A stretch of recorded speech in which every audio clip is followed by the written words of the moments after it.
So today we'll talk about should you give up dating if you're ugly? I mean, who told you this? Who told you to give up dating because you're too ugly? I know that I've had friends that were like, lower your standards, man. Which you're like, fuck you. I don't need to lower my standards for you. But I came across this video randomly today. Totally randomly. When I say that, it's like you turn on your YouTube and it was up on the feed. I've went to this Wheat Waffles YouTube channel before, and basically, what's that called? Black pill, B? When you're just about looks? Yeah. Are you aware of it? I'm not too sure about black pill. So black pill, I believe. Look it up on Google real quick. Black pill, I believe, where you have red pill, purple pill. Black pill it's all about looks. So like, throw everything else out, and the possibility of you hooking up is mostly based on looks, and everything else comes in second, third, fourth, and fifth. And so this guy does this. He does rating systems on people's faces. Is that correct on black pill? Yeah, it seems like it's about just what does it say about attractiveness, physical attractiveness, which is debatable, right? Yeah, so absolutely. What I find attractive in a woman, you might not find attractive in a woman. We've talked about this. Right. It was funny because a friend of mine, me and him were texting back and forth today, and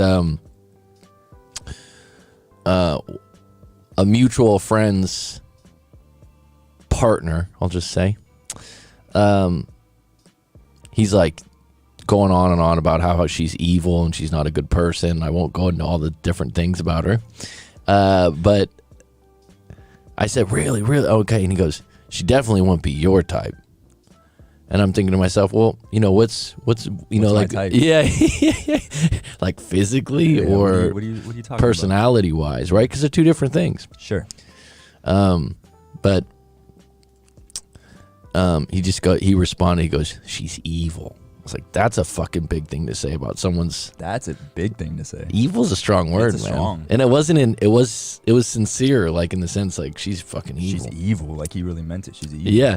So I came across this video today. Full disclosure, this particular guy's channel, Playing with Fire. I don't know it really well. Just like many, YouTube's amazing because you'll see someone and you'll go, oh wow, this person's got 100,000 subscribers or 1 million subscribers. I haven't heard of the person. So it's, there's a bunch of them, right? So I believe he gives dating advice, pickup advice. And so he was bold enough to get his face rated. So one thing that B and I were talking about yesterday, and I'm just noticing this last year, like everything's a scale of 1 to 10 for looks. And, it gets thrown out. Well, she's a 10, he's a 5, she's a 5, she's a 4, she's like a 6.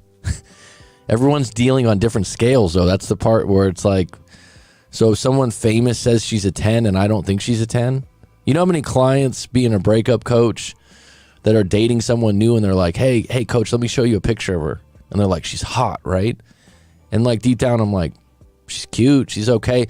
But by the way, like seeing a picture is different. Mm-hmm. Seeing a picture can elevate someone if it's provocative or there's makeup or there's lighting. Filters. Or you can just look at it. Also, like if you come to me, oh my goodness, she's so hot. And then like, You're already setting you up. You're already setting me up for a letdown. Right. So that's another one.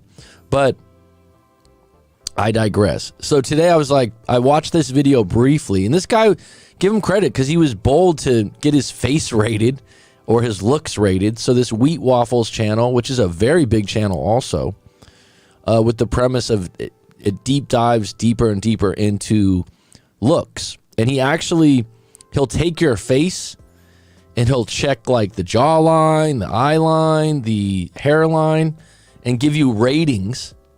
Right? He'll give you ratings on your facial look. Blue? This is specifically what his channel does? Yeah. Wow. Okay. Well, and I give him points for this fact that he's sticking to the topic and that this is his specialty. Mm-hmm. I haven't seen what the guy actually looks like because that's kind of interesting. The actual Wheat Waffles guy? Yeah, okay. Like, where is he coming from? A place where he doesn't feel attractive, so he wants to. Mm-hmm. So, like, let me put this in perspective. Let's say that my thing is, if I want to believe that, which I don't, that all attraction is based on physical attraction, and at the end of the day, the best looking guys are going to get all the women. Like, and so I'm going to say, I have no chance. Full disclosure, that's bullshit for me personally, right? I've never felt completely intimidated by men or other guys are better looking and I don't have a chance. But there's people out there that have that belief. Absolutely. And for reasons, right? Massively overweight or, one big one is the fact, like, if you've had some people make ugly comments to you when you were young or like in a spot in your life, and they can stick to you, right? And so one thing about looking your best is putting in effort, right? I mean, no matter what your looks are like. Yeah, and some people just don't give a shit. There's been plenty of times in my life where, I don't care. Like, I don't care that much, and so it'll show up. I've had past videos that don't look very good, right? That might have had a few drinks the night before, or I didn't do my hair because I just don't care. I'm living in the tropics. I'm living island life. We talked about my COVID phase before where it's just the neck beard. It happens. Right? Shit, shower, and shave, clean up nice, man. Yep. So getting into this, though, today, like I said, this guy was bold enough to get himself rated. Now, if you're going to get yourself rated, the metrics and all that other stuff. But when I pull up this, as I'm stuttering, this guy's picture here. So you don't know him. You're not necessarily a fan of his channel, because I don't think. What would you say on a scale of 1 to 10? And I feel like it's not really my place to rate a guy 1 to 10, even though I'm well aware that Brad Pitt would probably be a 9 or 10, right? Or some of these high-end actors, right? Right. Because I'm attracted to women, so it's gonna be different for me. Now, we were talking about this yesterday. I could certainly recognize if a guy is a good-looking dude. Dude, you're lying if you don't say it. If you like can't do that, you're just lying to yourself. Yeah. Like, you can say like, Brad Pitt's a good-looking guy or whatever. Like, you're just being insecure, right? Absolutely. Yeah. You're just being honest, looking at this picture, and this isn't probably the guy's best picture. Yeah, the one I'm looking at's not the best. All right, probably for him. But. So before we get into it, because I already know the rating because I watched this, so he got his face rated, not his body, and he's a pickup artist, and so and let me rephrase that, because I don't know if he's a pickup artist, but I'm pretty sure that's what his channel was about, like picking up women and stuff. I just pulled it up. I think. That's what it was about. Before, and he did have some things on there about like picking up women, like how to touch a woman. And the channel's called what? Something playing with fire. Okay, so if you want to check it out, go for it. Dude seems fairly cool. I don't know a whole lot. This was totally random, and it was funny because me and B were talking about it. I'm like, you know what? Let's talk about it on the live stream. So it's live stuff. It's not packaged. So looking at this guy right now on a scale, Sabina's already got.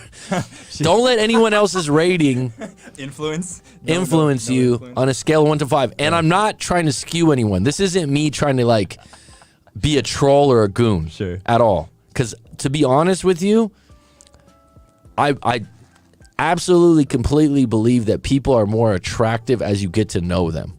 Now that might sound cheesy to some people. Personality counts, but also I'll tell you this: being a teacher at the university level, so I taught 19 to like 23 years old, right? Obviously, in some of my classes, there's going to be some females where I'm like, oh my goodness, this girl is beautiful, 22, 23 years old. Now, I never crossed a line or anything like that. I'm just being honest. I've seen a lot of good-looking younger students that were women, right? Now, the interesting thing about that is I'd have about 35 to 40 students a class. I think I've told you this before. 5 to 6 classes.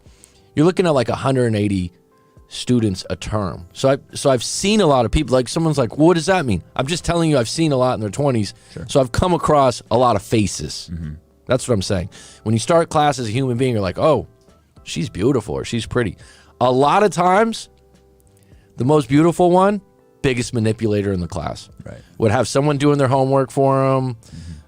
Would have little minions around them. Oh, you're laughing right now because you know what I'm talking about? 100%. Like if you were in grade school and the girl that's the most attractive, maybe the male that's the most attractive if you're a female, but the girl that's the most attractive usually aren't the ones with the best hearts. Now, if they are, absolutely deadly combination. President of the school, you're just like, wow. I'm thinking of a girl that went to high school with, I think she was a grade or two younger than me, and a buddy of mine, it was his girlfriend, and I was just like, God, good personality, and she's beautiful. And she's beautiful. And she's sweet, and she's kind. She's not, like, manipulative or uses people and so on and so on.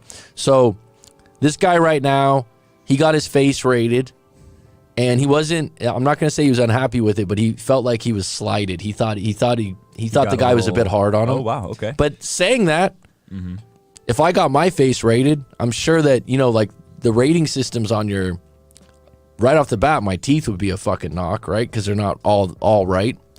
So little receding hairline, stuff like that. He's rating all these things, which keep in mind what's being rated, right?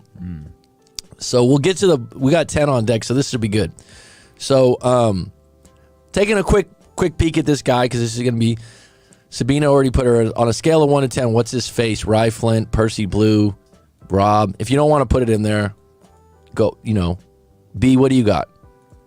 So just based on the first picture that I saw, which wasn't great, the one that you have up right now is, I would say like a 6. But B. Let me just tell you guys this about B. He's very nice. He's a very nice person by nature. He's just a nice person. So just knowing you added a couple points to be nice because you're a fucking soft landing. Maybe, but I think 6 is pretty fair. So all right. I think that's an honest opinion of this. All right, of this guy. Yeah. Right. That's based on face. Yeah. Okay. So. Right. A bad picture, nonetheless. So who knows? Like I don't really, I don't know. Right. And here's the thing, folks. Whatever you say, it's just your personal opinion. Right. Based on your own bias. Based on, like I said, if you're like a nice person, you're always going to give a couple more. Right. I definitely wouldn't be like 2, or Rob says -2. Jesus. -2. Right. So, like I said, this wasn't to bash him at all. I just came across this. I'm like, wow, this guy put himself out there. Well, he put himself out there. So right. To get rated. Yeah. So, we'll get right into it. We got 11 on deck. We'll take a look at this video because, like I said, I was interested. I clicked on it because I was like, all right, not because of the guy, because of the topic. It's like rating my face. I was like, and like I was saying, there's so much out there right now about what's your girl? She was a 10. I've met a lot of guys that claim they're a 10, and I'm like, she's cute. Well, it's something we've talked about, and I've seen, you've talked about on your live streams and in past videos and stuff. So this is, a topic that, so it was relevant. Yeah, it's relevant. You know what it is too? It makes me think that the phone is always listening, because topics will come up in my YouTube feed, and I'll be like, how is that popping up? Yeah, like that was just what I was talking about to a friend yesterday. Right. So weird things like that will happen. Percy Blue says, are we all submitting our faces for rates? Well, you got a YouTube channel, Percy Blue. Everyone can check you out. Yeah. You're a cool dude. Good, fucking outstanding singer, man. If you guys want to check out his music, really check it out. Really good. That being said, like, yeah, if someone was like, oh, you're a 4, you're a 3, I'm like, all right. I'm putting myself out there on you. When you go on YouTube or one of these platforms, you're allowing yourself to be rated. It's open. It's open game. Yeah. Right. All right, so let's get into it. Let's take a look at this. We got 11 on deck. Yeah, Petty Betty, before we get started, on a scale of 1 to 10, what do you think it is? Right? What do you think it is? You think he's, and just mainly the face, because I think that's what it's going on. And by the way, you can't really, this is what's really interesting thing about attraction. We've talked about this before, but it's like people go, oh, she's a 10. It's like, have you seen her without her clothes? There's more layers than just, which could be a good thing or a bad thing. And may I add, everyone rates different parts differently, right? Yeah, you have different things that you're attracted to, someone's smile or whatever. Right. Just depends. Right. All right, without further ado, let's get into it. Let's get this one going. Today I'm going to share with you the results of my Wee Waffles face rating. So I finally went ahead and got one of these. We're going to analyze what my sexual market value is and whether this report is legit or full of shit.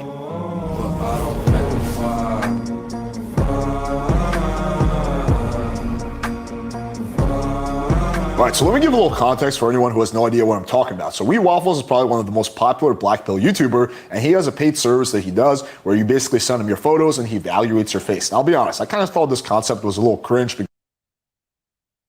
I gotta ask, was that Wheat Waffles?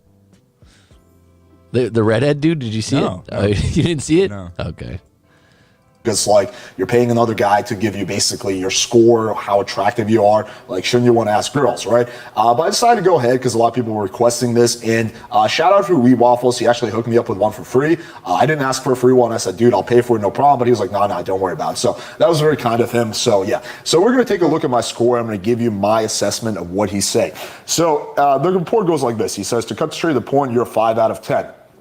Okay, these are your best features: equal facial thirds, blue eyes, positive canthal tilt, good eyebrow thickness and shape, jawline. Like, some of this stuff is pretty cringe, like positive canthal tilt. Like, what the fuck? Like, a girl's looking at you, she's like, yeah, daddy, you got positive canthal tilt.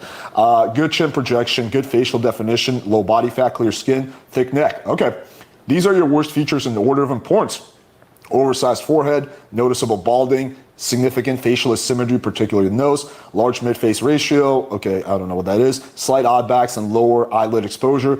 Gunnion isn't sharp enough, it's too rounded, undersized gunnion. Like, some chick is like, yeah, you know, Alex, I was gonna go home with you, but your gunnion isn't sharp enough, right? I can't fuck a guy with this small of a gunnion. So what do I think about his score? I think he's a little off. I think he's being way too harsh with the score. I think realistically, if I'm trying to be objective, I'll put myself at like a 6.5, maybe a 7. Kind of depends on who I'm competing with, right? But I think going lower than 6 is just like not really true. Like, I'm 5'11", above average height. I'm in really good shape. I have blue eyes. You know, I am, you know, I have a fairly symmetrical face. So yeah, putting me at a 5 out of 10 is just too harsh. And again, this is not coming from a place of ego. I don't really give a shit. Like, if I legitimately thought I was a 5 out of 10, I would say it. And that's kind of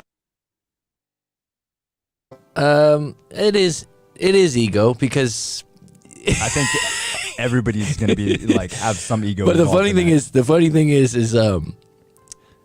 he went straight to height, which wasn't being rated. It's not there, dude.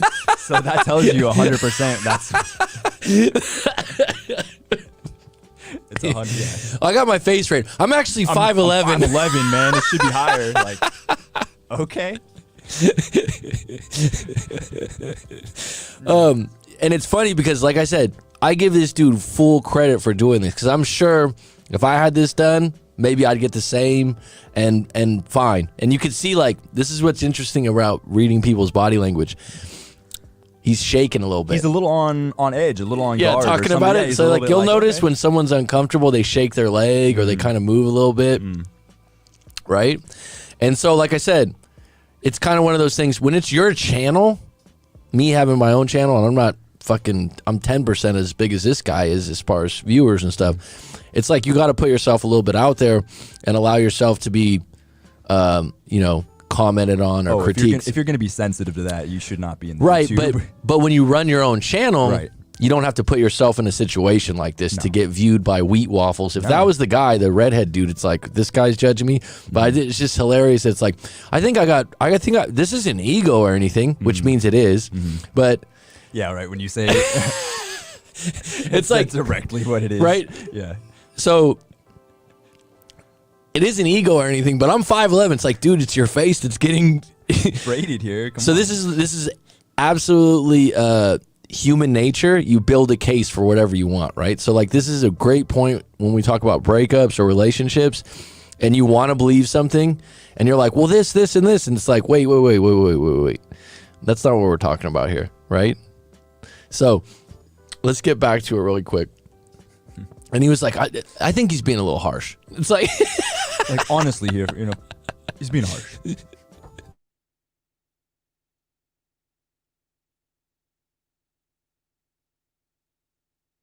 pattern I noticed with Wheat Waffles' face rating, he's too harsh. Like, he rated John Anthony a 3 out of 10. And regardless of what you think about John Anthony, I think it's a pretty fucking big stretch to say that he's a 3 out of 10. Like, that guy's at least going to be like a 6 out of 10 because he's 6'4", he's jacked, he has tattoos, right? So it's like, yeah, I think that's the big issue. He's just going way too overly nerdy analytical on these face ratings and is just like kind of lowering everyone's score, which I think is actually negative because let's say you're a guy who's not that attractive. Like I consider myself slightly above average looks, but let's say you're a guy who's slightly below average looks. Maybe let's say you're a 4.5 or 5 out of 10, and then he rates you like a 2 out of 10.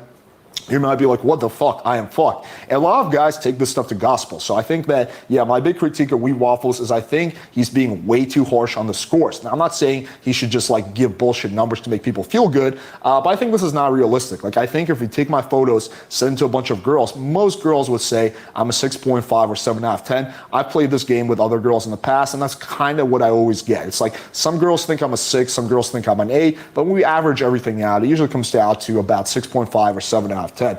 But here's where things get interesting. So this is the one part of the report where I think actually there's some value. These are my short-term looks maxing recommendations. Get minoxidil finasteride to reduce effects of balding. Okay, I'm already on top of that. Haircut is good. It's just skull shape, so keep the same way. It looks best in the picture, by the way. Yeah, so I think my haircut is perfect for a guy who has some hair loss, right? You want to have a skin fade. That kind of hides some of the hair loss. So yeah, I agree with him on that. Style looks very good. You clearly know how to dress well.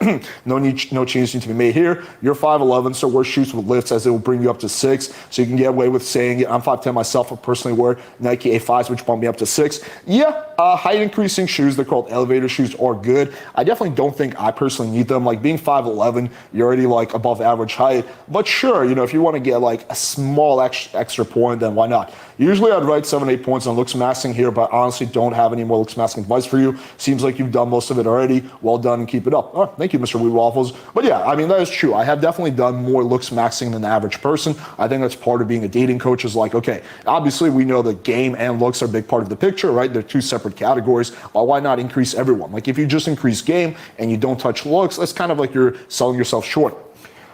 Here are some actually things where I have some agreements with him. These are my mid-long-term looks maximum recommendations. Surgery-wise, I strongly recommend a hair transplant. This is one of the most consistent surgeries, and you're at a point now where you still have a decent amount of hair on your head, but clearly your hairline is receding, so potential is there to get a good hairline. I actually agree with him on that. I think if I got a hair transplant, that would add at least 1 point to my sexual market value, you know, after we get to 6 months after the, hair transplant. So I agree with him. I think that if my goal was to just increase my SMV because I was frustrated by lack of results, hair transplant would be my best bang for the buck. Other surgery-wise, I recommend a rhinoplasty. I'm no expert, but this is fairly non-invasive and has consistent results. Make sure you got a reputable surgeon. Yeah, I disagree with that. I think me doing a rhinoplasty would be hardcore overkill. I don't think my nose is actually losing me any girls. Sure, it's a little tilted. And I think that when you get to the hard plastic surgeries, like I would say that a hair transplant is a soft plastic surgery, meaning it's like, yeah, it falls in that category, but it's not really a plastic surgery. But once you get into the hard plastic surgery where you're doing face, the side effects aren't worth it unless you're like severely deformed. Me personally, I broke my nose when I was 16. I hit against a bench and my nose was like this, right? And I went ahead and saw a doctor and he was like, yeah, we got to fix your nose. And they did that. So they did the surgery on me already. And it literally fucked up my breathing for about a year. I had about a year worth of breathing problems. My nose just constantly felt like I was out of breath. I would not wish that on my enemies. So I think that is a big mistake to fuck around with facial operations unless you really, really need it. Try looking at veneers to improve your aesthetics of your teeth. If your teeth are undersized, veneers can improve the shape of them. I actually agree with him on that.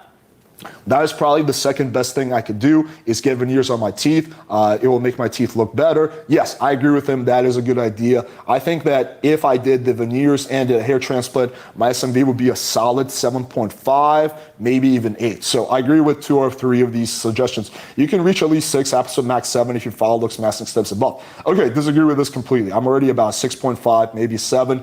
If I do the hair transplant and I do the veneers, I would probably put my SMV at somewhere around 8, 8.5, right? I'll never be a 10. Sure, that's true. But so this kind of goes into my criticism. I think Wheat Waffles is way too harsh with these scores. I was saying this earlier, and I think that, I don't think he's doing this on purpose, but I think that inadvertently, this can actually hurt some guys' self-esteem, especially the kind of guys who think that the black pill is gospel, who look up to him, to a God. And let's face it, a lot of people look up to us as like basically gurus. They think our advice is basically gospel, right? So I think he's being way too harsh on the rating. And what I would love to see Wheat Waffles do is compare his scores with the feedback of girls. So take, like, for example, any client he has and send their photos to girls and see if the score lines up. And I would venture to say there's going to be a 2-3 point discretion between what We Waffles is saying and what the score is. So in terms of whether I think this is worth it, I think for the first part of the score, I think that's total horse shit. Like, I think it's not going to do you any favors. However, I will say this. I think for the looks maxing part, there's actually value in here.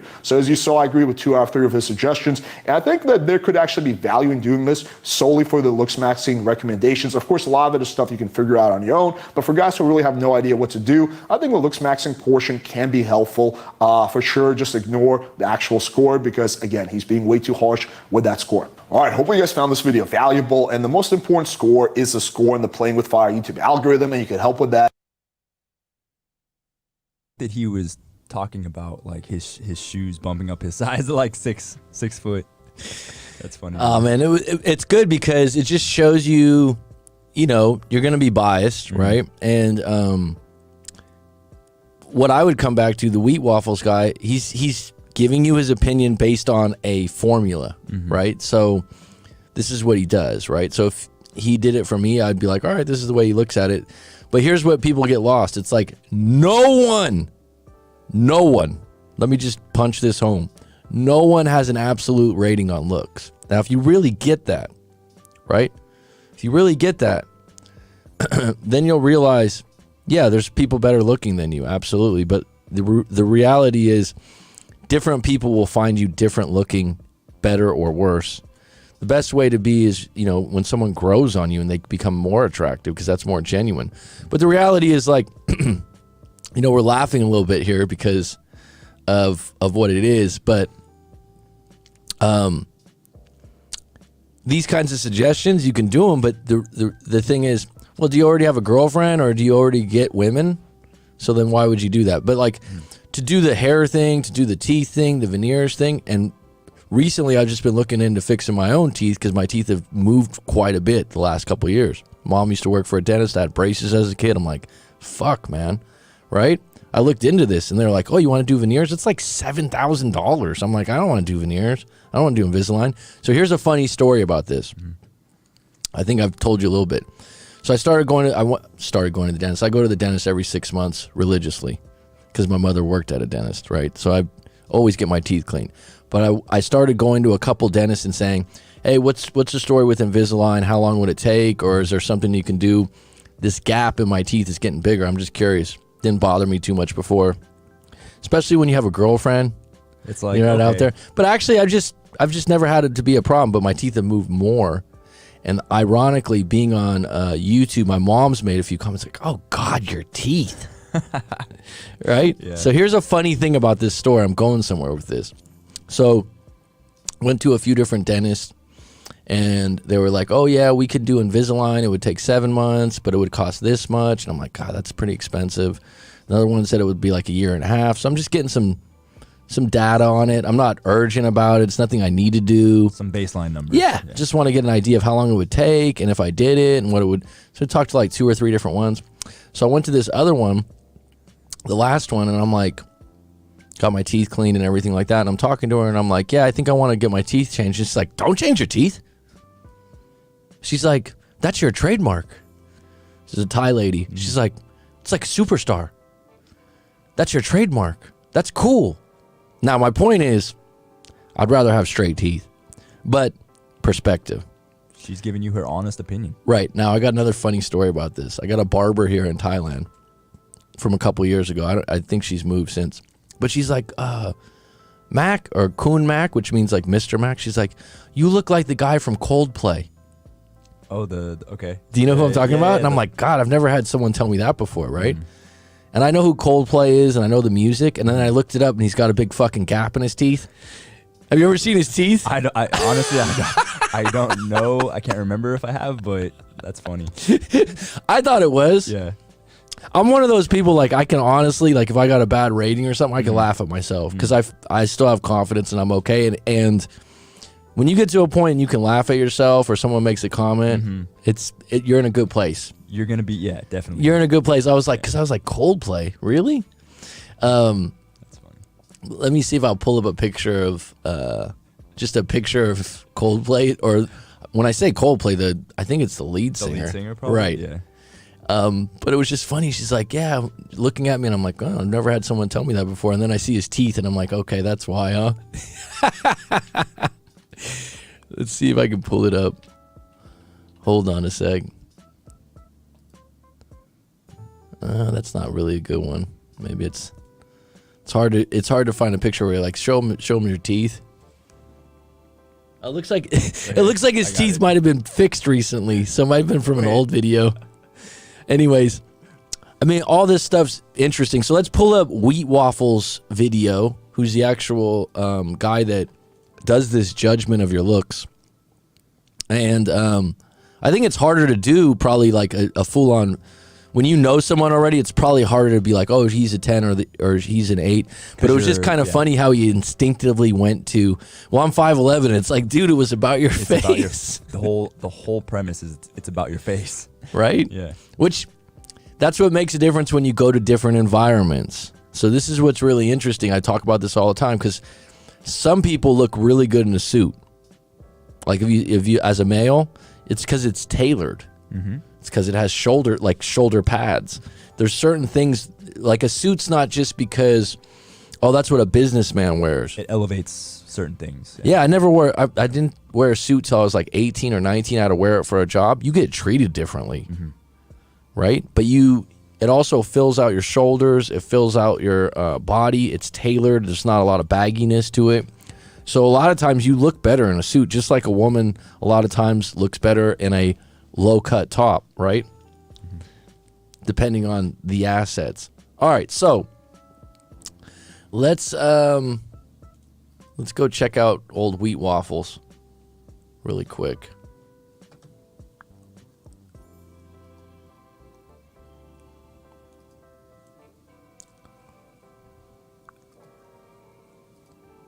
Let's check this out. So the title of this video, should you give up dating if you're too ugly? So I actually titled this, should you give up dating if you're too ugly? Who told you? Consider the fucking source. A lot of times, anyone that gives you, in my life experience, anyone that gives you like, man, you look ugly, that person, regardless of how they look, is ugly inside. And that might sound like a little cheesy and stuff, but seriously, like, who does that? Who goes out of their way to give someone a mean comment about the way they look? Right? Now, if you are really close to that individual and in private, you know, you might make a suggestion specifically on what the problem is, right? Or what you think. But like just to be like, but is there such thing as you just shouldn't date, you're just too ugly? I mean, I don't even use the word ugly to describe people. It's mean, man. Like, she's ugly. Yeah. I mean, I would actually use that to someone I didn't like personally, more than, like, you have trouble when you see someone like that and you're like, oh yeah, let me just stamp them with ugly. Ugly. It's fucking harsh, man. Call someone ugly, right? Have you ever had someone call you ugly, B? No. Can't relate. No. Sorry. I mean, maybe behind my back, but not to my face. Not to my face. All right, let's check out this video real quick and see what they have to say about it. Thing as being too ugly to date as a man? And if so, at which point exactly should you call it a day, throw in the towel, wave your white flag, and choose to give up dating altogether? To avoid wasting your time, I actually have quite simple answers to both of these questions. And to make it easier to explain, I'll be using this left-right spectrum, which represents all the opinions I've seen in the YouTube dating space. Here's the breakdown. At this end of the extreme, you have the hardcore red pillars who are immensely optimistic of a man's chances, no matter his starting point. These people will likely say things such as, no man should give up. Any man can go from a 1 to a 10, men just need to climb the ladder by improving on themselves. And if you are unlucky enough to be born ugly, then you'll just need to find another way to attract. At the other end of the extreme, you have the hardcore black pillars. They'll say things like, modern dating is completely ruined. It's fully over for sub-5s now, and in 10 years' time for normies too. In today's age, if you're not born a Chad, you may as well give up forever.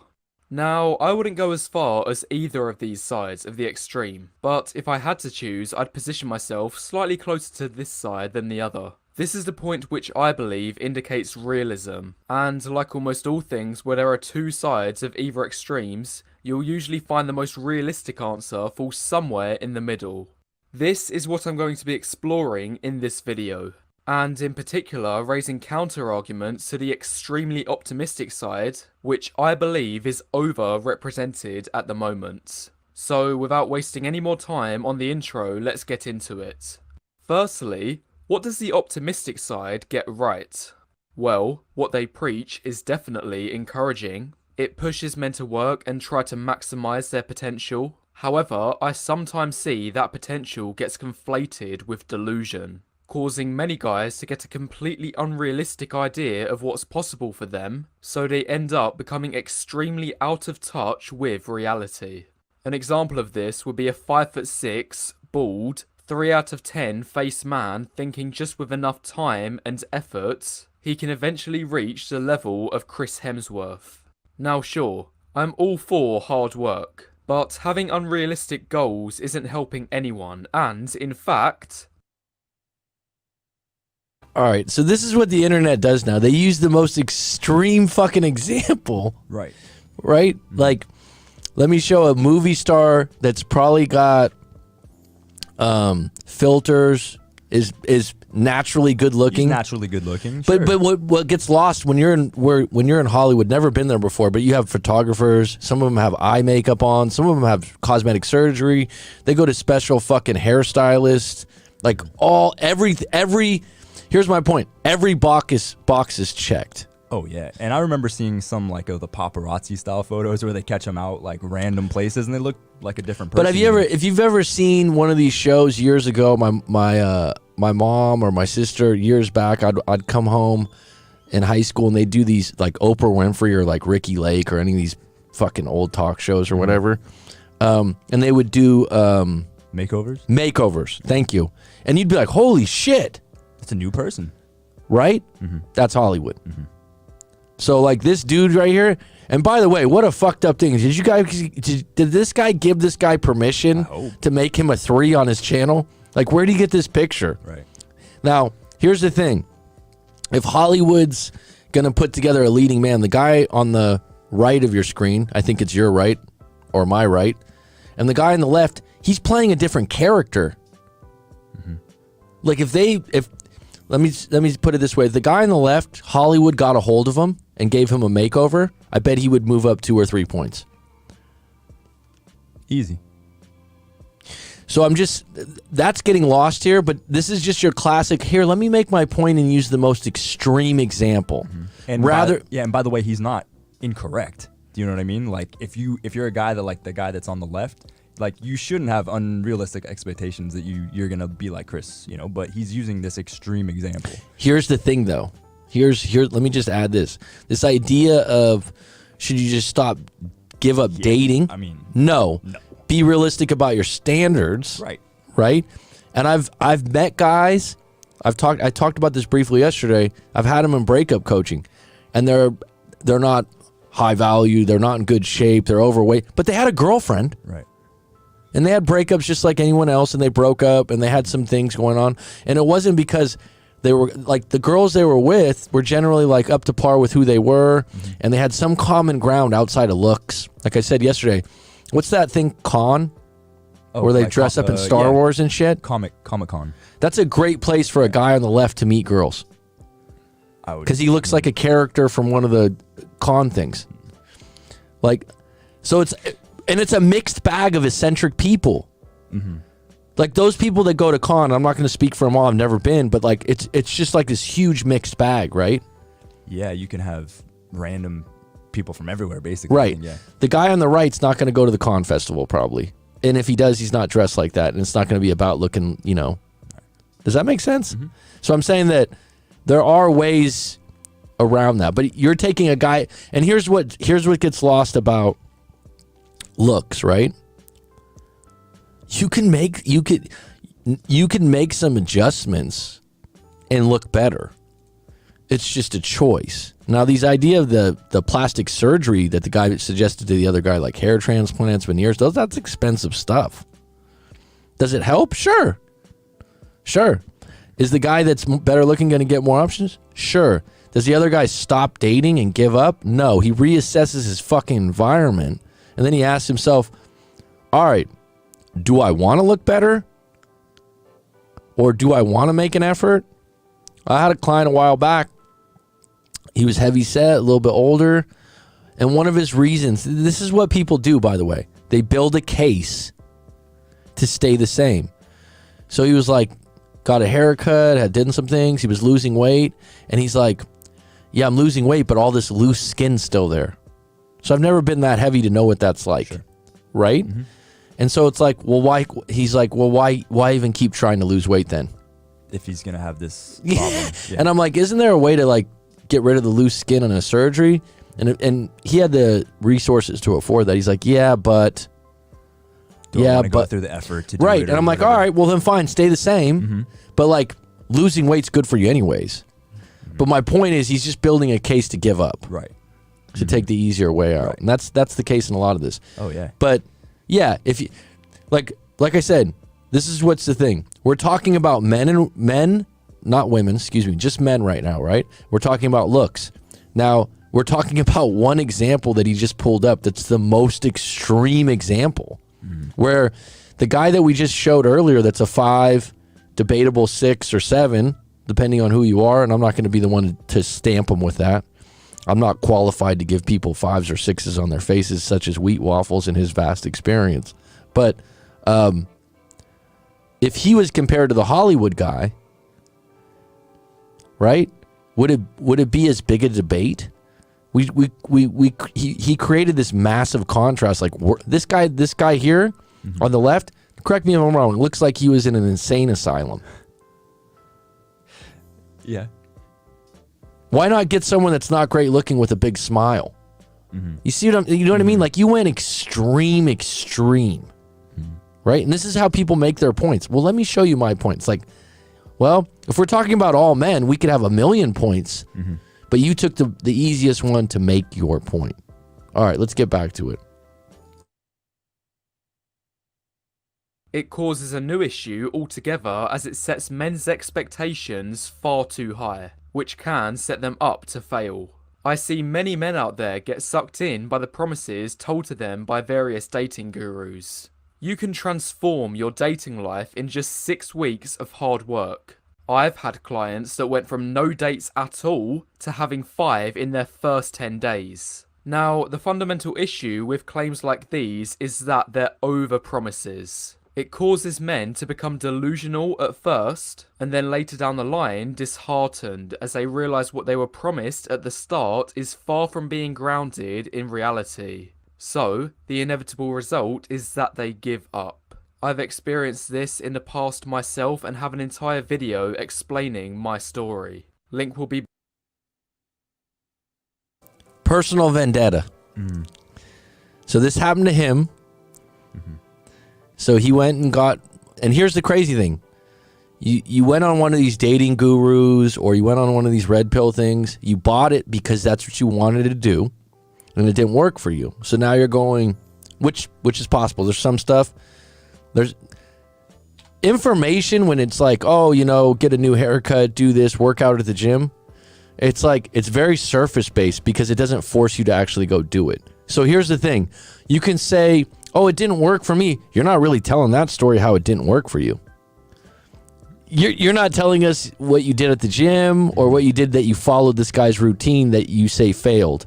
You're saying give us specifics on. You're what saying you did. inevitably if you're not good looking like the guy you just showed, and I'm assuming that this guy doesn't show his face, so he probably doesn't. And Who knows? Yeah. Let me just ask you this, B. Just by listening to this, is he someone that thinks of himself as a 10 or more like a 2? 2. Right. If I had to guess, 2. Yeah. Right? Because the guy that thinks of himself as a 10 would never even make a video like this. Why would you do that? To rub it in the face of the other people? Yes, yeah, what he's doing is trying to prove why he doesn't get results. Right? But my point is, yeah, it's fucked up.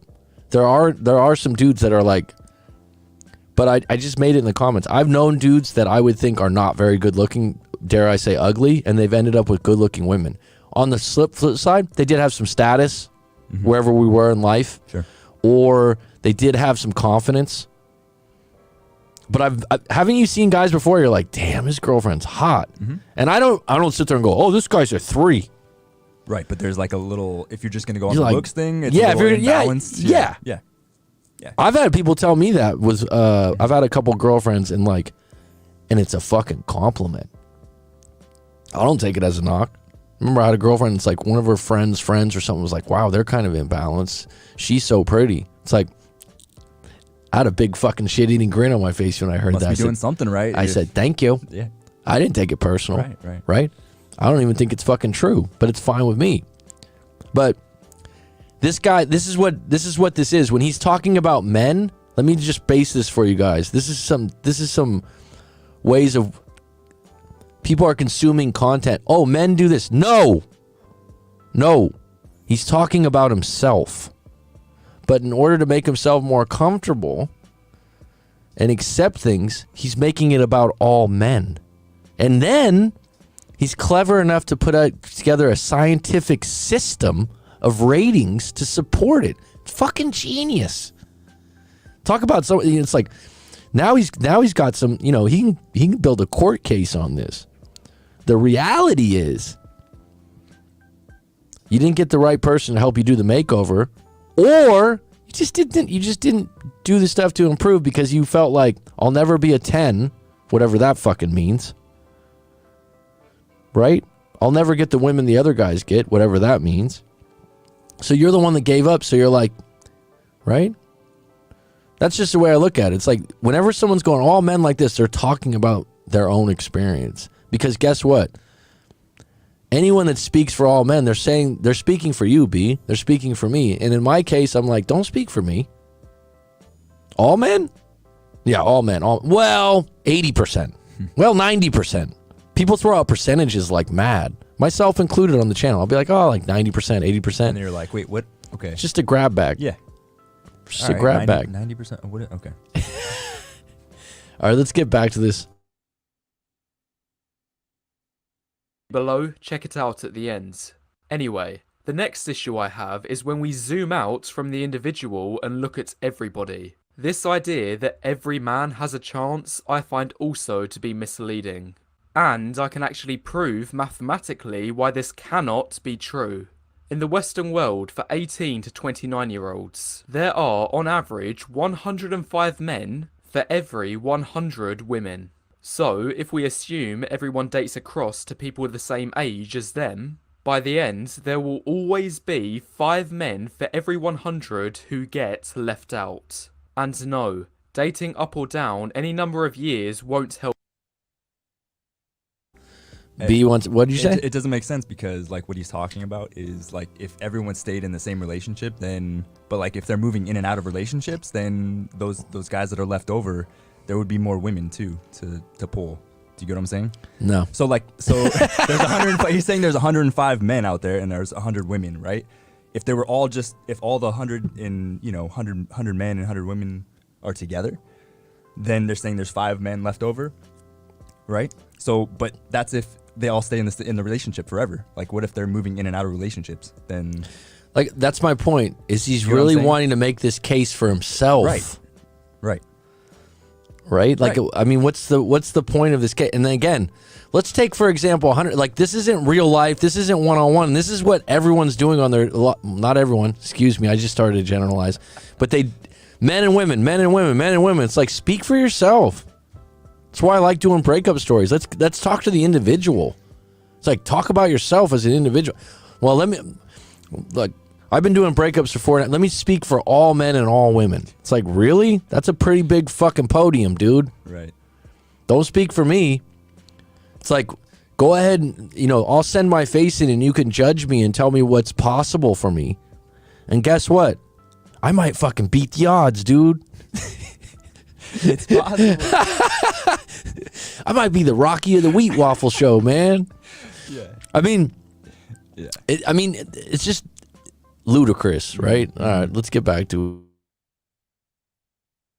Help either. because that just puts pressure on those age groups. This explains why now we're seeing a particularly bad situation for young guys in their late teens and early 20s, as many other men in their upper 20s and even early 30s are all trying to chase the same hot young women. Furthermore, bear in mind that this 105 to 100 is a best case scenario, as many dating coaches encourage the optimal dating life for guys to be dating multiple women at one time, which only puts more strain on the availability of women, therefore causing an even higher percentage of men to be forced out of the market. This explains. Alright, this is true. Men are being encouraged by Red Pill or Rollo Tomassi to date multiple women when they're single. I actually absolutely agree with that. I hear that all the time too, like on these videos that we've been watching. They but say why that all wouldn't the you? time. Why wouldn't you practice that if you're single? If you're a single right? guy out there, yeah. And the way he's portraying this is like, oh, look at the guy that's forced out. Right. If I'm dating 3 or 4 different women, right? And I'm like, oh, let me worry about the guy that's insecure. I don't know where his insecurities come from. I'm not sitting there going, oh, this guy's ugly, he doesn't have a chance. I can see where he's going with this. He's making a case of unfairness. Do you agree? It's about being unfair? I don't think it's unfair, but I mean, is that what he's trying to say? Yeah, I mean, I don't know. And he's saying that he's saying these dating coaches are encouraging this. This has been going on since the beginning of time. Yeah. Guys in the 1950s, 1960s were like this. They might have been married and cheating and might have kept it quieter. I have relatives that were in good positions and dating multiple women and quote-unquote good-looking dudes, and they cheated.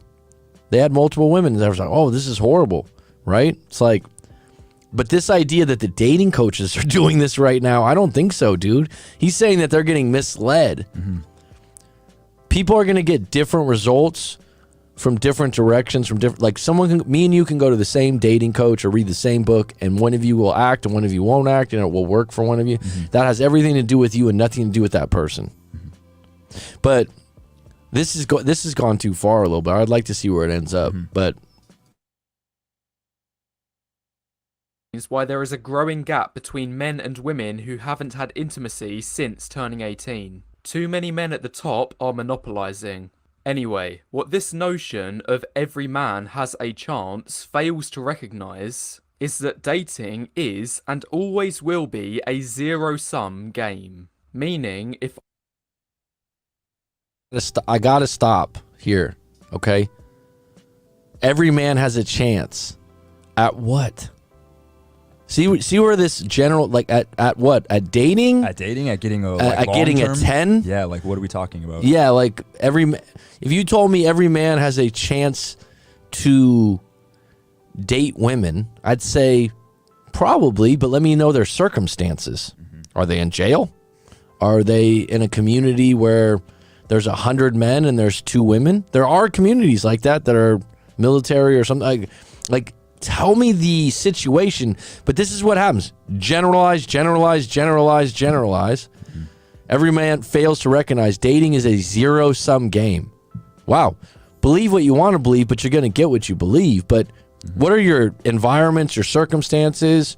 You know, if an individual is literally handicapped, then that would, like these are things that count. You're just saying in general, I'll call, you're just being a victim. I raise myself up, your rank in the hierarchy automatically lowers. If I date 5 women all at once, that's 5 women you can no longer date. Now, a counter-argument people often raise to this point is that only those who try will have a chance, and those who don't, well, tough. In other words, it doesn't matter if there's more men than there are women. It doesn't matter if you're currently in the bottom 5% or if you have to reach the top 20% to be successful.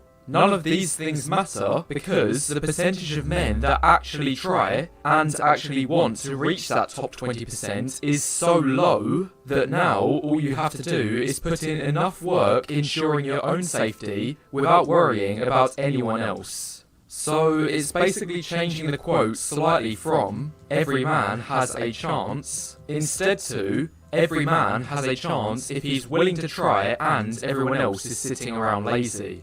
However, what even this idea fails to recognise is that every man has a ceiling of how high he can climb. And for a lot of guys, even if they dedicate their absolute best efforts, they'll still fall short of the top 20%, assuming they've already reached their potential. A great example of this is that since I started doing face ratings on Fiverr about a year ago, I've now had quite a lot of people who've come back to get a year's worth of progress update rating. And for these that have done this, they usually fall into one of two groups. One, they've had a big jump in improvements. We're talking 2 to 3 points here, because they've either lost some weight or got jacked, which has transformed their appearance. Then two, other guys who have barely moved the needle in terms of getting a higher score. And when I tell these men their score hasn't changed, they often get bitter and leave an angry comment like, "How is this possible? Did you even look at my photos? I've been on self-improvement for the last year. How can it be my score is the exact same?" Well, why has this happened? The answer, of course, is because once you reach a certain level of self-improvement, it then becomes mostly about maintaining rather than... I got one for you. Change the fucking judge. Oh, you went back to the same guy for the same opinion? I would get a, maybe, if I was really going to get into this and I was like, hey man, I'm really worried about my facial recognition or whatever, I would go to 5 people and ask them. I'd get a, just like if you got a quote to fix something at your house, go to 3 or 4 people. When I was in real estate, you want to get your house painted, get at least 3 to 5 quotes. Go with the guy in the middle usually. Usually the most. You ever hear that? Yeah. Right? It's just standard, right? And then someone like, oh yeah, I just got my house painted. It was 10 grand. Someone's like, why'd you pay that much?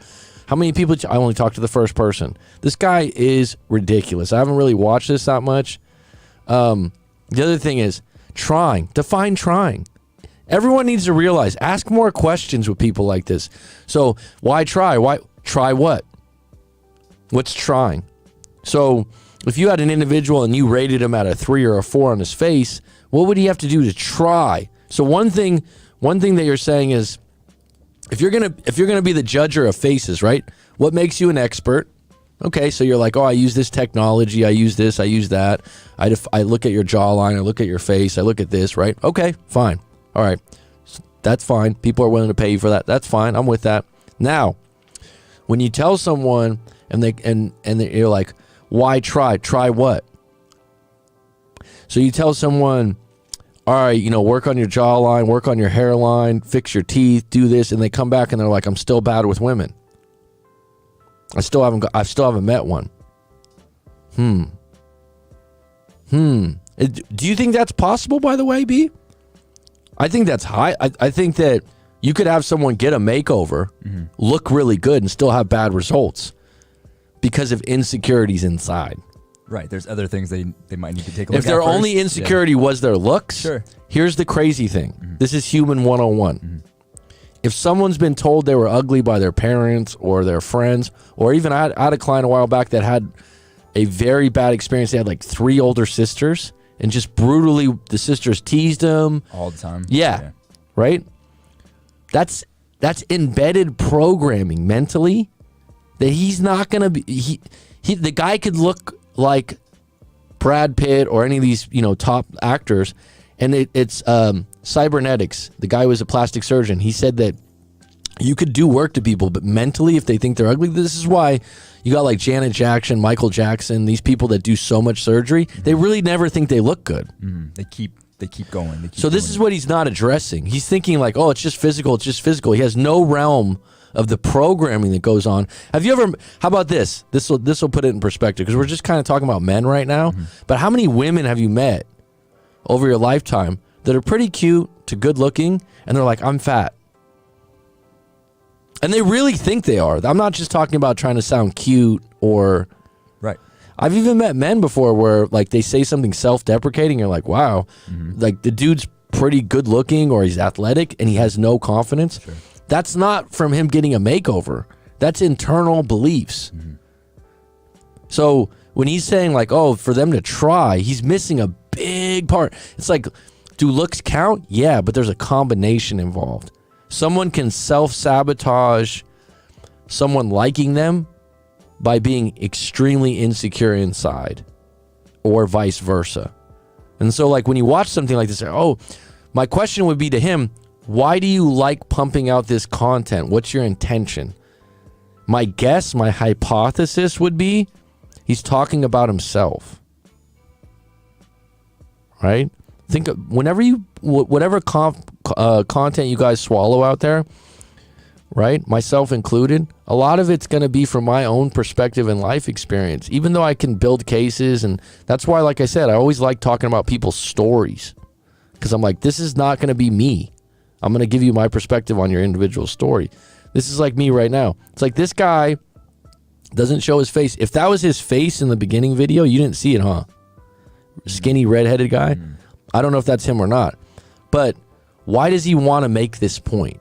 I'd be like, what's your intention in pumping this out? You want to help people, or you want to pump home? Like, if you're not good looking, just accept it, and the good looking people are taking advantage. Because he's basically, what he was saying is they're taking advantage of their situation. These guys are dating 5 women and eliminating my shot. They're taking up all the... I think that what he's losing track of, that's been happening since the beginning of time. That's nature. Good looking guys, the head fucking hunter in the tribe, the best warrior, they always had more women. Why not? Now let's flip it.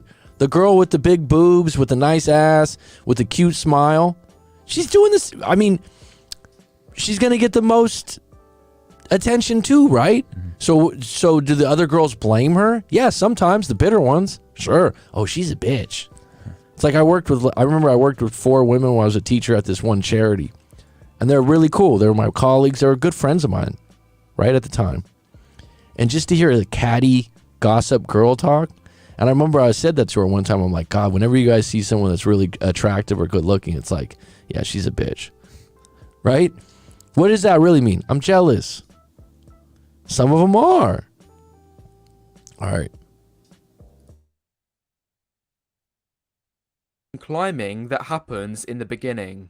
And adding even more to this, there's this fantastic video online where a man shows 5 years of his calisthenics progress. And within the first 3 years, his transformation really is astounding. His value goes up from about a 4 to a 7. However, once he gets to this point, for the next 1.5 years, he's more or less the same. And that's not because he's training less or not as hard as he used to. It's because he's already close to his ceiling, so the rate of improvements has slowed down dramatically. It's similar to how I discovered in my 1000 face ratings video, that despite the fact that jacked guys were on average 1 point higher than men with ordinary physiques, there were still 14% of guys that were jacked and sub-5s. This shows for all of these jacked men, they're either already at or as close as they can get to their ceiling. Anyway, the points I want to drill home from this is that when it comes to looks, every man has a ceiling of what they can reach. And that's not to say you shouldn't strive towards your ceiling. I'm all for hard work, but it's still important to recognise you have one and understand you have limits. For men between the ages of 18 and 25, your curve for looks should look like this. So you start off low, but you get close to your peak in a couple years and then it flattens off. It's also worth noting your initial starting point significantly dictates how high your ceiling will be. A man who is a 6 at age 18 has a much higher chance of eventually reaching an 8 compared to a guy that starts off as a 3. This leads nicely to my final critique of the overly optimistic guys, which is this idea of, if you're born ugly, you just need to find another way to attract.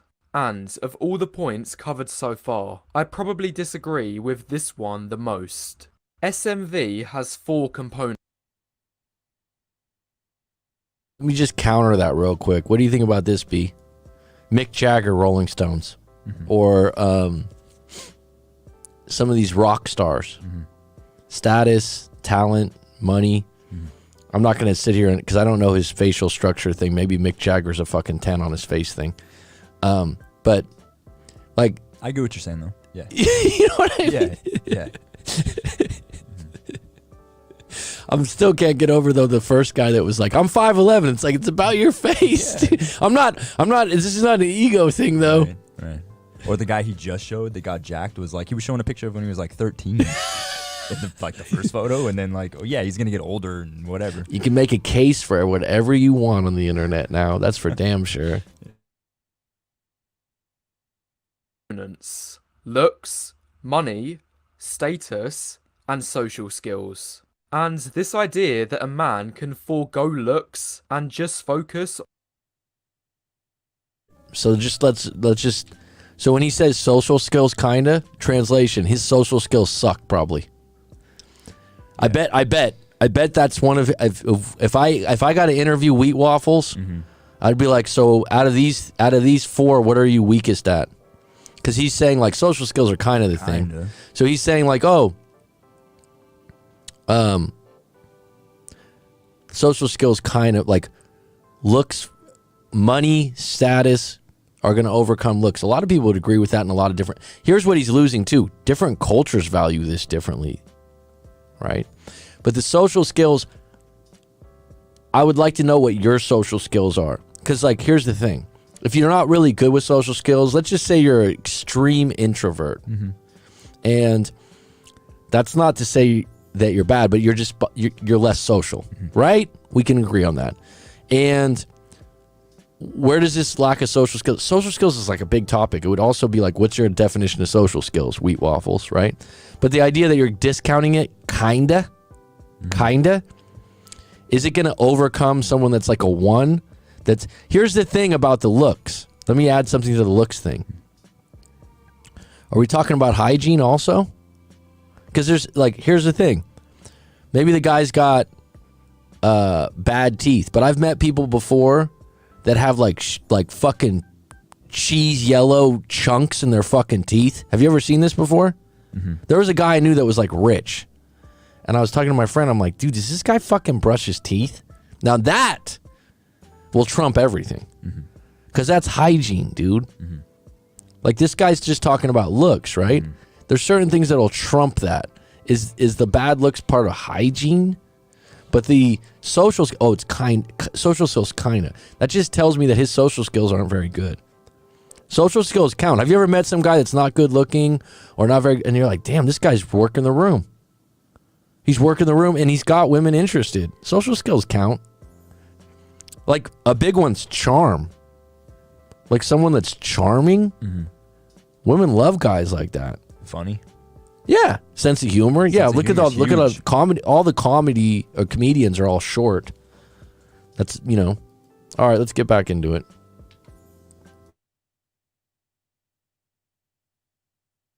On the other 3 is completely nonsensical. Firstly, a lot of the time these things work in tandem. For example, social skills are often built off of being good looking in the first place. Then those social skills can open doors, allowing you to excel in job interviews which can give you access to money. Then you can leverage that money to gain even more looks, or alternatively status by doing something like hiring a pro photographer so you can use the photos to create a top 5% Instagram profile. Secondly, it's almost always better to have your eggs spread across all of these things rather than having them all in one basket. Everyone knows that women have a list of requirements that is getting longer by the day. And I believe it's more common for a woman to reject a guy for what he doesn't have, rather than accept a guy for what he does have. For example, if you're watching this video and taking this really serious, you're already behind the curve because you're thinking way too much. Right? Right. Do you get what I mean by that? Yeah. Because then you're overthinking. You're like, oh, wait a minute. I got to be all these things. Wait a minute. Now, someone that's good looking and gets attention for good looks, absolutely might be more confident just because they get treated differently. Okay. but they can ruin those social skills by being spoiled or entitled or rude, right? So this is just his example is just one possibility. Oh yeah, and it's better to spread these out. Absolutely, that goes without saying. Pretty obvious. Yeah, like, come on.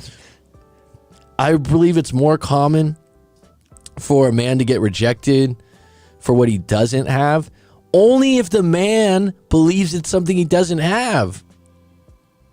So here's the thing.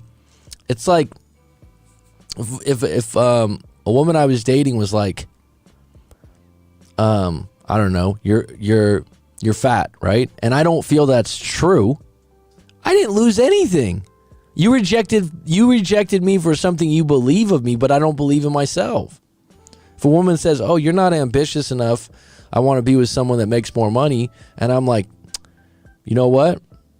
I got a nice house. I like my car. I got money in the bank. I just don't agree with you." I always tell clients this. I'm like, whenever someone says some negative shit to you, especially in a relationship, you got to ask yourself, do I believe that? Do I believe that? You have to ask yourself this. Do friends, family, and colleagues that I'm close to, have they said that to me before? If like 4 or 5 people have said to you before, "Hey man, you're cheap," you might be cheap. If like one person says you're cheap, they're probably cheap just trying to manipulate you into paying for the fucking bill. I've seen people like this. Mm-hmm. It's like, so this guy's he's making it out like this is how it is. This is just a perspective. But the problem is, if some guy was watching this, he's already done. Don't you think, B? Yeah. Like, you're already done if you're buying into this. Right. You already have a mindset, oh, she's going to reject me for what I don't have. Then you start identifying, what do I don't have? Oh, I'm not that good looking. Oh, I'm not this. You've already lost. Because you're going to sabotage the relationship. Because I've seen this before. It's like, it's like a client I had a while back. He's asking the girl, like, what do you think of me? How do I look? I'm like, you said that to her? Why did you say that to her? She's already with you. You've already hooked up. She's attracted to you. Right. Why do you need to get approval? Don't get your face fucking checked by this guy. A guy might have a great face, good job, and social circle, but if she found out he was short, like really short, say 5'5", she'd reject him. The way I like to put it is that scores don't add, they multiply. E.g., a lot of people wrongly assume that if you're a 2 in one factor like looks and an 8 in 2 other factors like money and status, it means your average is a 6. Not bad for a 2 out of 10 in looks. However, in reality, because the scores multiply, your real score is actually far worse. 2 times 8 times 8 is 128, which when compared to having straight 6s across the board we see is almost half as good, because having the 6s multiplies to 216. So the more consistent your scores, the higher your average will be. In other words, in almost all cases, a woman would prefer a guy who has all of the boxes ticked. Not necessarily to the max, but enough so that she can introduce... Again, all women? This is complete horse shit. Like, I didn't know this going into this, but there's plenty of women out there, right? That would go, he could be a 2, but if he's fucking a millionaire, right? Mm-hmm. B, we've seen him, right? And I'm okay. I don't sit there and go, oh, it's just because he's rich. If that's what she's filtering for. I don't care. Right. If there's no abuse or anything like that, who fucking cares? Right. This guy's making up scenarios as if they're absolutes, using numbers and really crafty editing and cutting, a nice little sophisticated UK accent in there, throw in there kind of, and surely, right? It's like, come on, right? It's like, here's the thing. There's women out there, though. What's up, Sammy? There's women out there, though, that, like I said, the guy could be a 2. You've seen him before. I don't know how long the relationship's going to last, but they have something, but how about the guy that's 35 years older and the woman goes out with him and she's like, it's not for money. Not always, but I'd say, majority of the time, yes. Yeah. Come on, give me a break. So this idea that like, oh, ideally it's like, let me give you guys this advice. Don't identify with any of this stuff. Work on your own stuff. But the minute you start going, oh, what are my looks on a scale of 1 to 10? What are my, like, I tell people to rate their relationships, like when they're in a relationship on a scale of 1 to 10, how much do you trust someone? That's scalable with someone you're with. With someone you're with.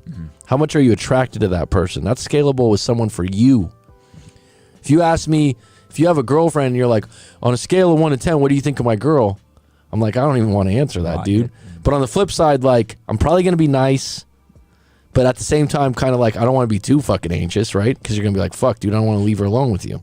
Yeah. Right? You mark So, us a 10? All right. these number things, geez. I mean, you're just going to get, it's like you're entangling yourself in a trolling net, like a fucking dolphin on a tuna net. It's like, just stay away from this stuff, right? It's like I said, the minute you start to believe it, oh my goodness. Do looks count? Yeah. Can you improve yours? But here's the thing. What are you fishing for? Right? Like, the woman that you're pursuing is going to have a different grading system than another woman. Not all women have the same grading system. That's what I'm saying. And it will be related to where you live in your demographic. If you for example, if you live in a rich area like San Francisco's, I would say pretty rich, right? It's pretty expensive. I had a client in Paris this last year. Pretty expensive. It's just expensive here, right? So just from being in that environment, money counts more. If you're going to have your own place, you got it. In San Francisco, I think a studio is like $3,000 a month. People might think that's not, I mean, I'm serious, right? So you're like, oh, the women here are all that. It's like, well, the environment's kind of like, you have to make that kind of money, right? So it's all relative. You have to assess more than just your looks. What environment are you in? It's like earlier in this chat, I saw it. I'm looking at the chat. If anyone has any questions, I'm going to get to the chat in a moment. But there's May. I believe she's from Mexico City. I could be wrong, May, if you're still on deck. And she's like, oh, that guy you showed earlier, we'd find him more attractive because in Mexico, he has blue eyes and he has blonde hair. So he'd have a higher rating. That's a really interesting point. There you go. And everyone will be like, oh, wow, not everyone's going to move to Mexico. You could. It just goes to show you that your rating system's not absolutely the same for men and women. All right. Introduce him to her parents and they won't be glaring at the one major flaw the guy has. Anyway, to bring this back to the original topic of the video, when it comes to whether you should give up or not, I believe it's about balance. There will be some guys that can and will climb the ranks and have successful dating lives. Then there'll be others who either because they're at their ceiling already or are just plain lazy will remain stuck where they are. So, I think the best outlook is be realistic with your current chances, think about what your potential could be after improving, and finally reach a grounded conclusion of what the best course of action for your dating life will be in future. And if that means giving up so you can focus on what else life has to offer, or taking an extreme measure to get a hold of your dating life, then so. All right, so here's my issue.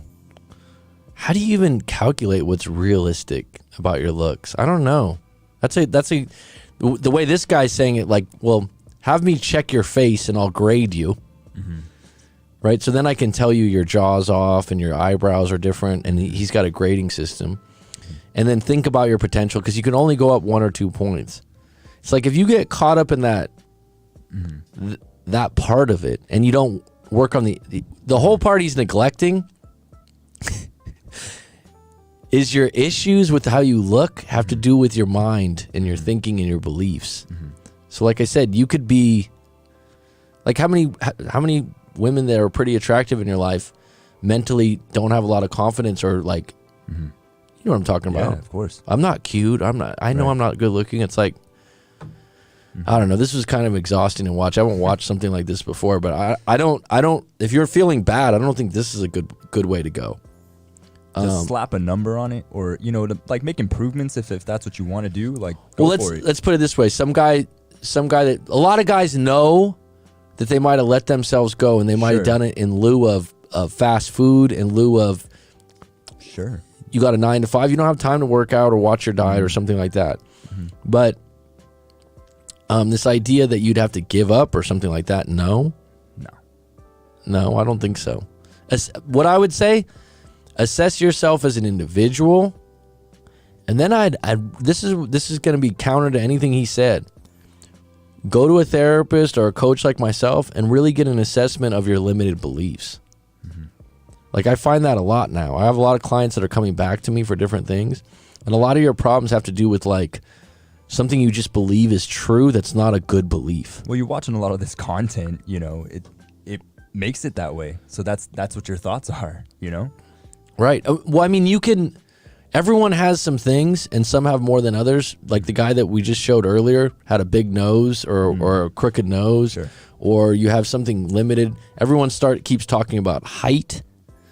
There's going to be things that women aren't attracted to you about, or you're limited in.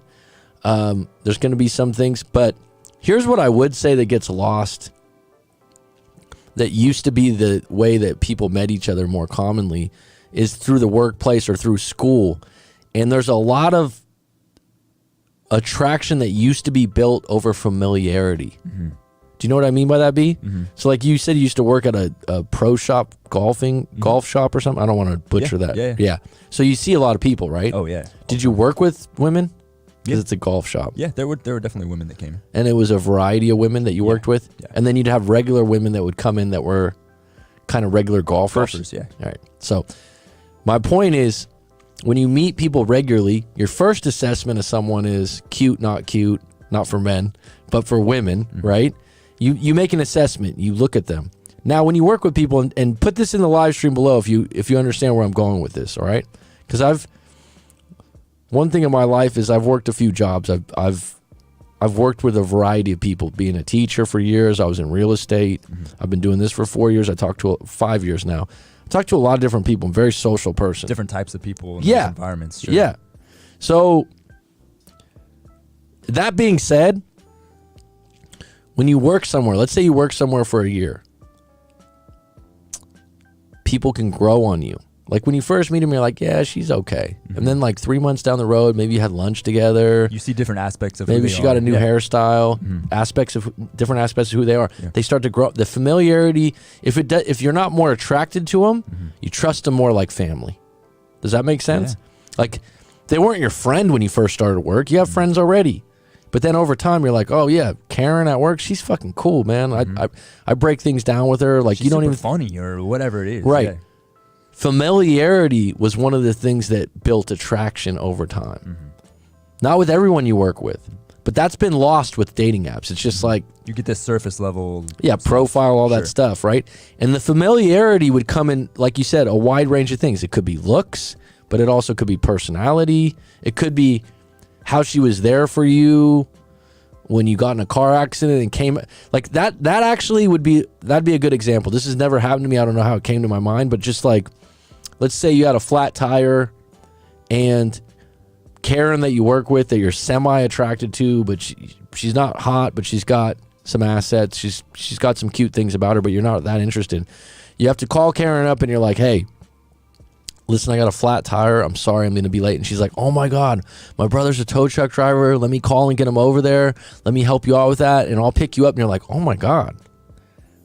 Now, if that for B is something that's attractive, that she went out of her way, see how that could be built up on the ladder of attraction? Someone's like, oh, that shit never happens. It did. It used to happen when you worked with people. Now someone's like, I don't work with a lot of women. Well, there you go. Environment. Thank you. I just watched this. I was telling B about this. Andrew Bustamante, the CIA agent, one of my favorite podcast guys, because I've watched 2 or 3 of his podcasts now, the whole thing, 2-3 hours. And he was talking about this. He was saying that your mind and your programs are all built by the time you're 18. That's debatable, whatever, how you think about things, so on, introvert, extrovert, all these things. But one thing that he did that I really agree with, everyone thinks it's about your parents. It's not. It's not. Your parents have a say, and everyone's parents are different, right? Someone's like, oh, my dad used to take me to Little League every day. My dad spent a lot of time with me. Someone else is like, I barely saw my dad. Someone else is like, I hate my dad. So how much influence did one dad have over the other? A lot different. But here's the thing. This guy said it yesterday. They say, oh, you just come up with who you are from your parents. No. Parents, teachers, friends, environment. The guy made a good point. He was like, look at it this way. Let's say you grew up in a place that snows a lot, spent a lot of time inside. You're more likely to be an introvert. Someone will say, no, yes. You adapted to being indoors more often, right? Mm-hmm. If you grew up in a sunny place, it's like when I lived in San Diego, everyone skated or surfed. They were always outside doing something. Most people were in better shape. Mm-hmm. They're more active. Mm-hmm. It's the weather. Can't do that in Connecticut, right? I had a friend that I worked with in San Francisco for years. He's like, dude, we don't even have homeless. I'm like, why don't you have homeless? He goes, it's too fucking cold. Mm-hmm. Can't live outside. They'll fucking freeze to death. Mm-hmm. Huh. So when people start complaining about their circumstances and everything, they got to take a little bit broader view. It's like, wait, let me look at this. And that's why I'm saying, like, book a coaching session with myself or something. Get some help with it. Don't have someone grade your fucking face. This is like, I didn't know what I was going to come across when I looked into this. But this is like, dude. So you're in a, let's break this down. But you're in a downtime. Mm-hmm. You're like, dude, I haven't been fucking seeing girls. I just had a client like this recently. I'm in a dry spell right now. Mm-hmm. And you're like, let me get my face graded by Wheat Waffle on YouTube. Let me have him tell me that my jawline's fucking ugly. I'm a 4.5. Let me have him tell me, like, look, you're a 5 and your only hope is maybe to get it to a 6. What if he tells you you're a 3 or a 4? It's like, that's really going to help you out. Wow, what a great service you're providing, Wheat Waffle. You're letting, and he goes, you're at the end, let me make your expectations more realistic, people. Excellent, dude. Let's just fucking kill people's dreams of maybe getting a nice woman because you told him he's got a face of a fucking 4. Groundbreaking work here, dude. This is the kind of stuff on the, like, I'm just like, wow, you're going to heaven one day. Like, how many, did you ever think, like, in lieu of him going out of his way to put people's perspective about their faces, right, and judgment, that he might be wrong, or he's just giving an opinion, which is never, opinions are never true. They're just opinions, right? Well, no, I graded this based on this, this, and this. It's still your opinion, dude. I could do the same chart with the same rules and have a different opinion. Right. We all looked at that guy's face that he did that chart of in the beginning. We all had different numbers, right? Mm-hmm. At the end of the day, it's like, if you're having trouble, go within. This is why I like doing hypnosis. This is why I like talking to people about their problems individually. It's like, if you have an issue, dude, and you're like, I'm bad with women right now. A lot of times when I talk to guys that are bad with women, I'm not like, hey, man, lose weight. It's like a lot of these red pill channels. Rich Cooper. I like Rich Cooper. You know who that is, right, B? Yes. I like him. I think he walks the walk. I think he's a fucking cool dude. I like the way he talks about things. He gets someone online, and this is what a lot of the famous ones are doing now. They're like, oh, come on for 10 minutes or 15 minutes. That's not enough time, dude, to fix your problems, okay? But they're big-time YouTubers, and they're like, oh, come on, and it's good content, and it's good intentions, right? Mm-hmm. But what they do is, Rich Cooper goes, how much you weigh? The guy's like, oh, I'm about 220. He goes, how tall are you? So it sounds like you're about 40 pounds overweight. Great opening, Rich. Great for the guy's he's going to get right in the gym and stop the donuts. Mm-hmm. Fucking beautiful. What Rich Cooper's getting wrong is you're stating the obvious, and certain guys, because it's Rich Cooper, like, fuck, man, yeah, I got to do it. But there's about 50% of the population, the guy will go back down in the basement, feel sorry for himself, eat 2 dozen donuts, and be like, yeah, Rich Cooper's right, I'm too fat. I should just give up. Right.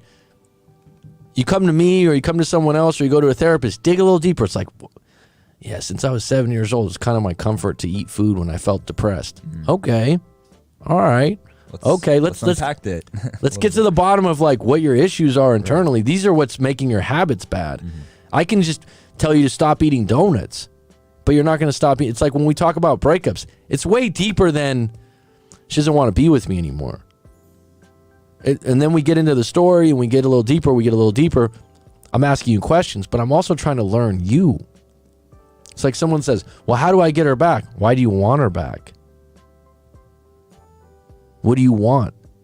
B, you know, that's a great, like, And it seems obvious, right? But when you're in the shit, you're like, she did this, she did that, she did this, he did that, she did this. And you're like, someone like I said, okay, if everything went right, how would it look? You know how many times people go, what, they have to fucking think for like 5 minutes, myself included, because you go, never thought of that.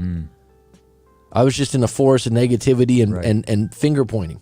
I didn't see past all that. Well, if you don't know what you want, you just end up being a whistleblower. Right. Right? So, and then the enlightening thing, you know what you want. Do you think it's possible? And then you're like, well, that's what I want though. Do you think it's possible? It's like if someone's a drug addict, right? And you're like, they've been on heroin for 15 years and they're like, and you're enabling them, you're doing all these things and you're like, I just want them to quit. Do you believe them if they did? Not really. I used to work at restaurants when I was younger. I learned Tommy Girl perfume covers the smell of weed. I don't know where that one came from, P. Morton, but thank you. Tommy Girl was for men? I guess so. Yeah, no, I don't know that one. You can cheat by getting a passport and Geomax. What do you mean by that, Mr. Sammy? Are you still on deck? Sabina Riflint, throw in the comments. I've been on a roll. It's been good with B today. Yesterday was kind of a slow live stream, but we got it in play today. Anyone have a comment about this? Sloan Magnum said, I have a few friends who I firmly believe are unattractive, but because they're well-versed in socializing and talking and conversating, they pull quite a few women. Keeping them, though, not so much. Well, depends on what their goal is. Right. I'd say that if you're looking for a woman to keep, you're probably going to have to change your criteria. That's a good, right? Right. There's women out there that are really gorgeous, hot, beautiful, whatever you want to call it, and they might be a little bit more outgoing, promiscuous, and you're like, oh, this is great. They're probably less likely to. There's a client of mine recently, he's like, dude, we're doing threesomes, man. We're doing, like, he's talking about their sexual activities, and he's just like, it's fucking. But if you're only filtering for looks or, He's like, all he was talking about was like the intimacy, Right, which right. is my blanket word for, you know what I mean? Sure. Bedroom activities, right? And he's just like, and then we would do three, and I'm like, yeah, it sounds cool. Right, but what else is outside But is that of going to be your fucking girlfriend long term that Right. you're sharing with other women and guys? Right, and maybe that's something that he's into. I don't know. The odds are against you, though. Right. If she likes to get spit roasted and you're on one end, then and you're like, dude, it's great. It's like, well, at some point she's gonna go solo with the other dude. You know what I mean? It's like, it sounds cool, and that's what you value right now. But don't complain that we broke up. It's like, did you really think that was gonna last forever? Right. Like the long-term relationships, sometimes those kind of girls, they're a little bit boring. They're a little bit more a lot more loyal. Women that are less promiscuous, maybe are less adventurous. That's one that's true. People that are more adventurous tend to stray a little bit more. Not always. Not always, but yeah. But it makes sense. Makes sense for sure. But this whole idea of this, especially I'd add, there's people out there that would be on this guy's facial spectrum, right? You know who comes to mind? The actor Adrian Brody. That guy's got a schnoz on him, that nose, but that's kind of his trademark, right? Right. And I wouldn't say, oh, he's a 10 or he's a 5. I don't even know how to grade him, but he's an interesting looking fucking guy. Spike Lee. I don't know how to grade him, but he's an he definitely owns his character. He's got a style, right? Right. They've got something like to him. Right. And someone's like, oh, Spike Lee's just famous, but he has a style. Right. That he sticks to. So getting caught up, like, don't get your face graded, dude. Like, what are you know what I mean? Just make sure you're being authentic. And then saying that social skills kind of matter. Whoa, man. You don't have to be the best, but you should have a little bit of knowledge of social, because there are some people out there that are like, socially, it's uncomfortable. It's like, wow, you've been in a closet for fucking 2 years, man. But it does count to like change your environment, like you said. Like when I did work at a golf course, or like I did put myself in those situations where I was interacting with a lot of people, it definitely helps with like your. Well, that was my point. Let's say I mean? that you had a woman come in regularly, right? And you're like, at first she's kind of cute and there's nothing there, and she might have even ignored you, right? If you see her like 30 more times and have positive interactions, I guarantee you, I don't mean that you're going to sleep with her or you're going to hook up with her. She's going to be like, oh, B's cute. You know what I'm saying? Sure. I've had women before where in the beginning, could tell they weren't interested, wasn't like that. But I worked with them, and then over time, just being around each other, something changes. Familiarity, safety, calmness. You start sharing other things. So attraction isn't everything, but what got lost in the last few years is there's less people in social interactions at work or school. Right. So they're losing that. They're more closed off. Right. Or like, let me just do these cold approaches. Let me just do these. The cold approaches work. I'm just saying that there was an element of working, or it's like why you were talking about, like you were in university or you were in school in those environments. A lot of those women you hooked up with, you didn't just meet them off the street. No. They were like, oh, we're groups of friends. You just said yesterday you used to hook up with a friend's older sister. It's like, you know what I'm saying? That's familiarity. The sister met you a few times before that happened. She didn't just go, oh my God, I want you because your face is a 10. Right. Right. I never let being ugly stop me from dating. Being broke is the only real problem. Well, good for you, P. Morton. Own it, my friend. Bro, here's the thing about being broke. If you were an artist and you were really good at guitar, or you painted pictures, see how that might change the things? stereotypical like movie plot outline that you Someone had just told me recently too in the comments, they're like, that's actually true. I have a sister or a cousin like that. Right. It's because that guy that's an artist or something like that, he owns his purpose. He owns it. The problem with being broke, right, is it disenables you from so many things, right? Like having your own place, like going out. Right. Could you make the most of it? Yeah, as long as the other person's broke. Yeah. If you were out in the wild, it wouldn't matter, right? If you're in an environment where money doesn't matter, but if you're in LA, you're in New York, you're in Miami where money counts and everyone around you has more money, sorry, you're a leper. That's the way it works. A lot more people filtering for, so that social status, that money thing. But if you're on a farm somewhere or whatever, like just yeah. Look at this, P. Morton, or B. Yeah, I pulled a dime piece from working at Hooters. She was one of the most beautiful, smart, dumb space cadets I ever met. I love Space Cadet. So here's the thing. You pulled her because you worked there. That was my exact point. Now someone's going to go, oh, let's all go work at Hooters and fucking, be the dishwasher. Well, you'd probably have more of a chance at Hooters getting a top-notch woman than working at McDonald's. So if you're going to be a dishwasher, might as well go to Hooters then. The opportunity, like that's kind of my point. You're just putting yourself in the right situation, It's like if you Ray Dalio, all these guys that were financial wizards. Ray Dalio, they're like, how'd you get your start? He's like, oh well, I used to work at a golf course. And he goes, all these guys were in finance and stocks in the early 80s, and I would caddy for him, and I would do these things, and then I met one guy that ended up being my mentor. That's how stuff happens. The problem is now, some guy sits on his computer, watches YouTube, watches 100 videos on picking up women and never puts himself in any environments, or goes out, gets rejected like 4 or 5 times and goes, oh, it's because of my looks. Oh, women are pretentious. Or it's like, I mean, it doesn't work like that. It's not the movies. Well, we got 14 on deck. Donations are welcome if you want to super chat it. If not, that's fine. If anyone has a breakup question or a relationship question, put it in the chat. Feeling spry, feeling good today. If you feel like, let's just ask this question. If you were gonna rate how you look at women now, would you say that like when you were 21 BP or 36 or 37? Yep. 36? 36, yeah. 36, great age, man. I remember. So 36, right? You're not that far off. I'm 41. I just look 36, I hope. So 20s, early 20s? Early 20s, do you think it was all about looks when you'd meet a woman?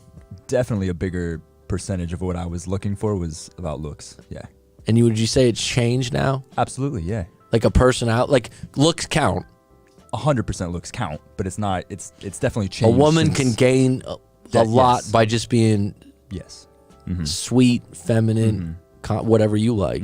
Well, I mean, when you're young, you're relatively new in the dating market. Your early 20s, you're looking to hook up and meet new chicks and whatever. So it's definitely different. My point to that is that attraction in an individual's eyes, not just you, will evolve. Just over, based on your relationships. Right. Just if a how many- woman, yeah, yeah. the amount of women that have been in abusive relationships, right? Right. They're gonna change the kind of guy they look for. Sure. Sometimes, not always. Maybe they never got therapy or out of it. But like you're gonna change. If you had a bad situation, you're like, you know what? I'm not gonna let this happen again. But I think it does change. I think looks always count. And for some reason, me and you have talked about this before, your quote unquote type, when we're talking about body types or something like that, I don't think that changes that much. Probably not.